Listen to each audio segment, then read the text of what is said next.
Madame la Présidente, chers membres de l'exécutif, vous vous êtes engagés envers les Ardéchois. Vous vous êtes engagés au retour des trains de voyageurs en Ardèche.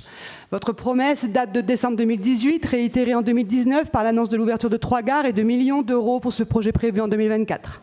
Enfin, l'Ardèche ne sera plus la grande oubliée du ferroviaire. Mais à l'heure de la concrétisation du projet, il faut bien avouer que le timing est quelque peu surprenant. La haute autorité environnementale demande une étude d'impact, ce qui repousserait le projet d'au moins 2 ans.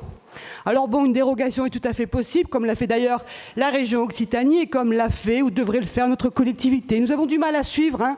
D'après certaines déclarations, un courrier de demande de dérogation a été envoyé, puis vous décidez d'en renvoyer un second. Bref, vu que nous sommes en notre qualité d'élus d'opposition les derniers informés, et ça aussi franchement c'est pénible, nous espérons la mobilisation pleine et entière de la région sur cette demande de dérogation.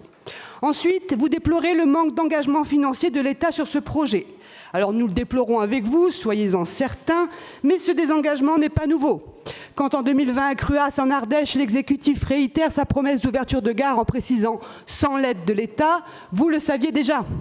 Vous faites des choix politiques et budgétaires qui nous paraissent aller à l'encontre de vos promesses envers les Ardéchois, et il y a comme un sentiment de désengagement de la région.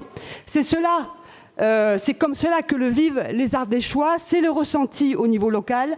Aujourd'hui, vous souhaitez par ce rapport et un investissement massif permettre un choc de 30% supplémentaire d'offres TER dans notre région. Alors oui, bien sûr, mes chers membres de l'exécutif, avant de faire plus dans certains territoires, ne serait-il pas plus cohérent de garantir le minimum partout et permettre aux Ardéchois de retrouver l'accès à ce service public, compétence majeure de la région?